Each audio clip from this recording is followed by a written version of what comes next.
Good morning, class. How are you all? Hope you all are well.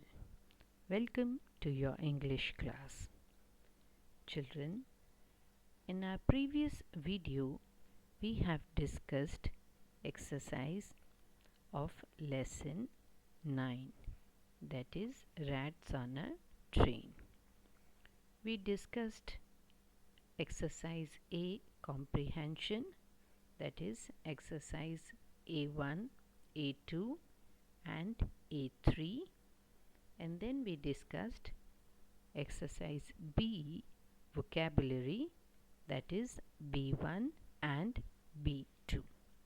Right? Now today we'll proceed further.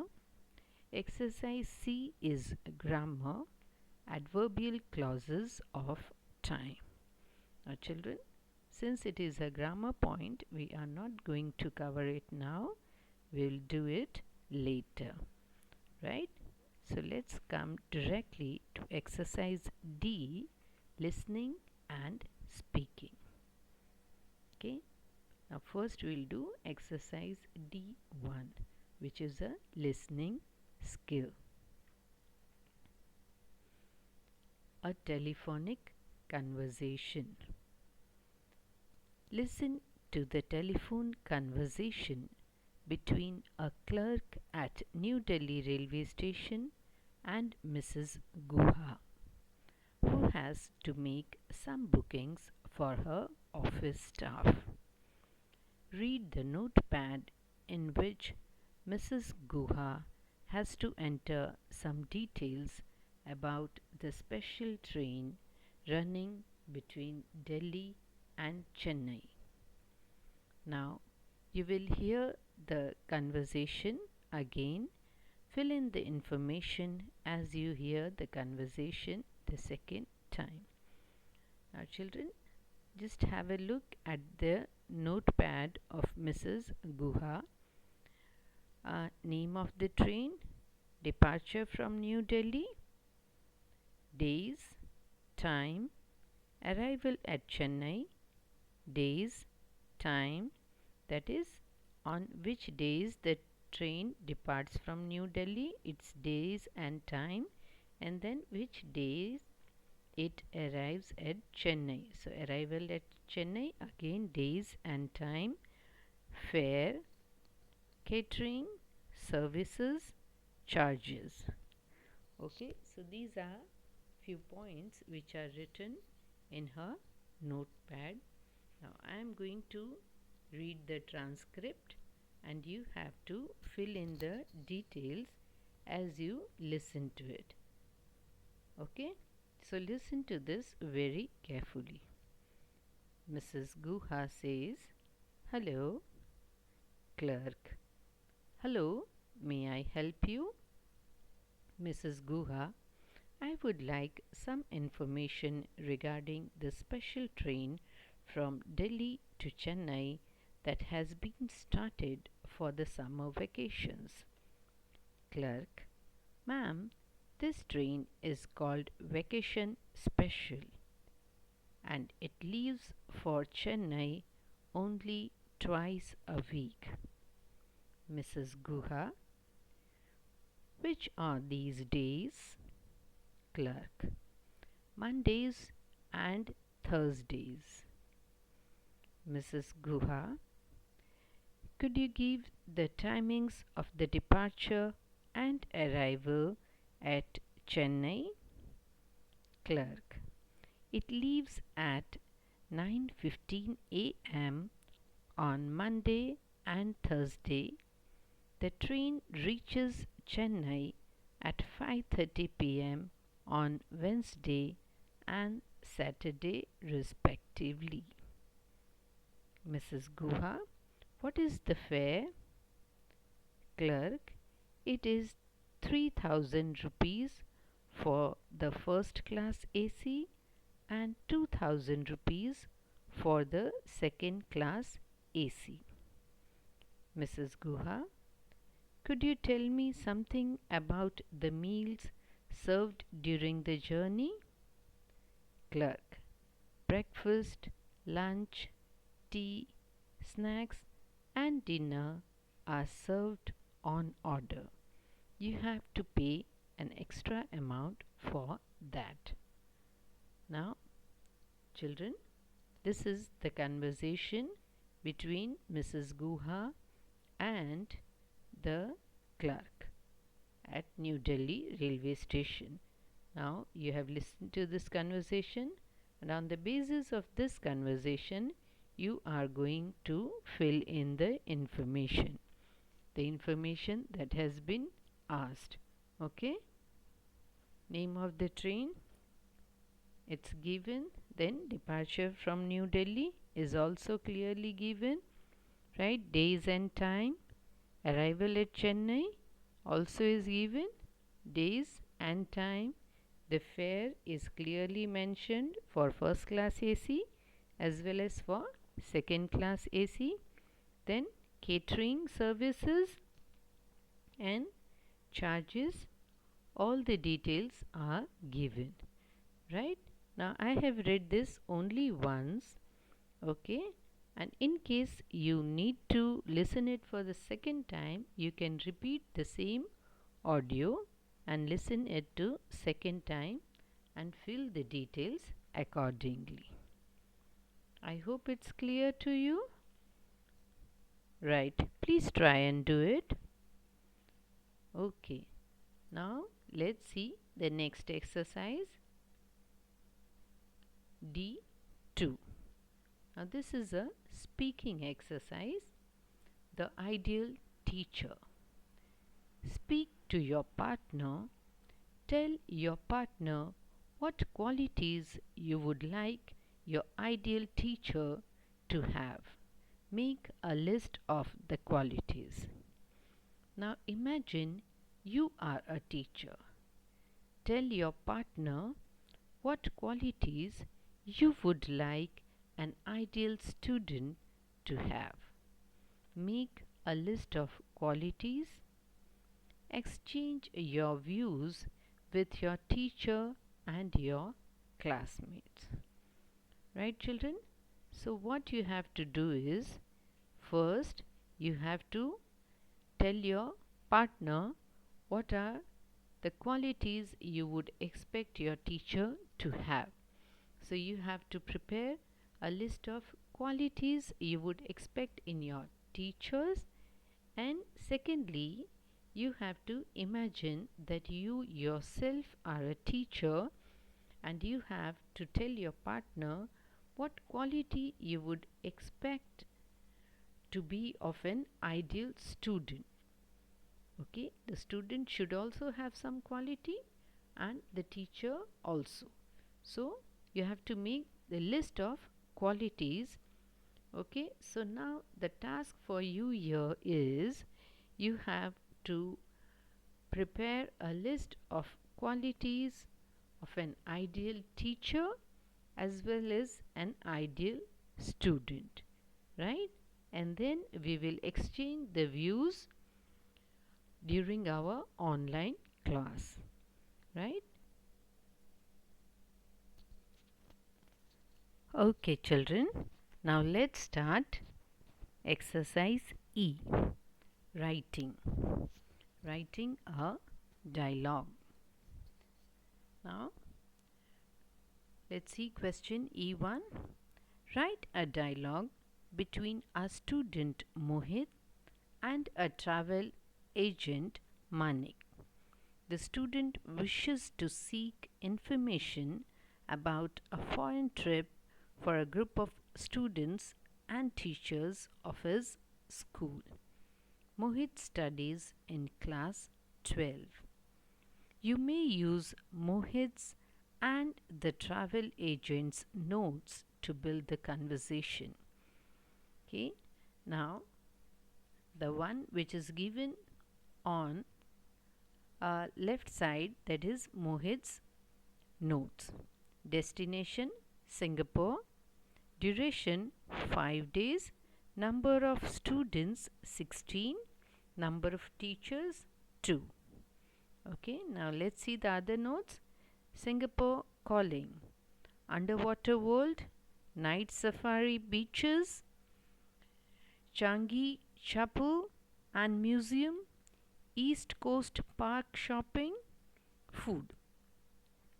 Fare rupees 25,000, daily expenses including lodging rupees 2,000. Okay, so these are the details given, uh, notes given of Mohit as well as the travel agents.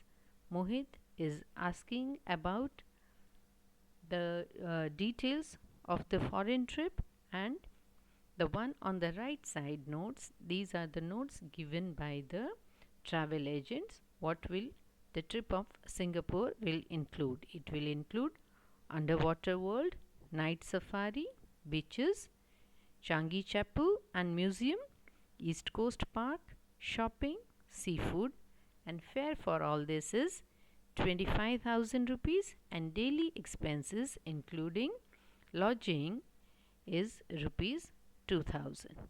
Right? Now you have to build up a conversation between Mohit and the travel agent Manik. Okay? Now see, a sample is given. You may begin this way. Mohit: I would like to talk to someone who could help me with some information about our trip abroad. Manik: I'm looking after overseas travel. How can I help you? And then Mohit's conversation, his speech. I would like to know, and then he is giving the details from his end, that what he wants to know about the Singapore trip. So details of Mohit are given in his notepad, that his destination is Singapore. They want to go for 5 days. A number of students willing to go are 16 and teachers are 2. So these are the information which will be furbished by Mohit, and Manik accordingly is going to put his point, his conversation. Okay, so you have to use this notes and build up a conversation. Okay, you are going to write a dialogue between them. Right?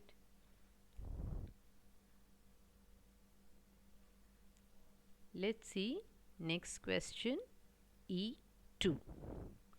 Imagine you are Beacon. You have been asked by the headmaster to write a welcome speech for the new Sanskrit teacher. Write the speech in about 100 words. Include the following. First one, mention his warm and affectionate nature. Second one, promise him full cooperation. Third one, wish him a happy tenure in the school. Now children, speech writing, I think you are familiar with. We have already posted a video related to speech writing, so you may refer that, but still for your information I'll just quickly tell you what are the points we have to keep in mind when you are writing this speech. First of all, when you write the speech, the topic should be very clear to you what you are going to speak about. Now, very first thing, you are going to deliver the speech obviously to a group of audience, so you have to address them. Okay, whosoever the audience is, they could be your classmates, they could be some outside, for your family, or so for friends you are delivering a speech. So what is the group of audience that you have to keep in mind, and you have to address them. Then after you have done the initial addressing them, and you have to introduce yourself also. Who are you? Okay, so first you have to address the gathering, then you have to introduce yourselves. After that, usually we start a speech with some quote. Some nice quote should be there, so you can add some good thought or a quote to it. Then you have to divide your speech into 3 parts. Okay, first the introduction, you are going to speak about, then the body, the main content of your speech, and then you have to conclude the speech with your views. What are your views about that? Right? So here you have to write, you have to imagine that you are Bacon and you have to deliver a welcome speech for the new Sanskrit teacher, right? And the points to be kept in mind or to be included while writing the speech are given here. You have to mention his warm and affectionate nature. Now you know he was a very warm and affectionate man. He was very cool and composed. You have traveled with him, right? And he never lost his temper, though you were rude with him, right? You are Bacon, so you were rude with him, you were inconsiderate with him, but still he was very cool and composed, and so that you have to mention in your speech about his warm and affectionate nature. Then you have to promise him full cooperation, because if you remember, in the later half of the journey, right, you were very impressed with him and you wanted him to be your new Sanskrit teacher. You in fact had requested him to come to your school and teach. So that promise you have to make to him, that you will provide full cooperation to him. And then the last one is, wish him a happy tenure in the school. Happy stay, happy work. Tenure is the length of service. So till he is in your school, you have to wish him that you all will cooperate with him and he would be happy teaching you there. So all these points you have to include in your speech, and the word limit, please keep in mind, it is 100 words. So within 100 words you have to write this speech. I hope I am clear to you. Okay, you'll be able to write this speech. Fine. Let's see next one. Yeah, this is exercise D3, but actually it was related to E2, so I thought I'll do it later. Take turns to deliver the speech you have written for your new teacher in exercise E2. That is the previous exercise. Yeah, this is E2, and you have to take turns to deliver this speech. So this again we are going to do during our online class. Okay, you keep the speech ready and then we'll deliver it during the class. So children, with this we have come to end of this chapter. We have discussed all the exercises related to chapter 9, rats on a train. Yeah, so I hope the explanation of the lesson as well as the exercises given at the end of the lesson are clear to you. Okay, any doubts we shall discuss during our online teaching. Fine children, so that's all for today. Thank you. Take care. Have a good day.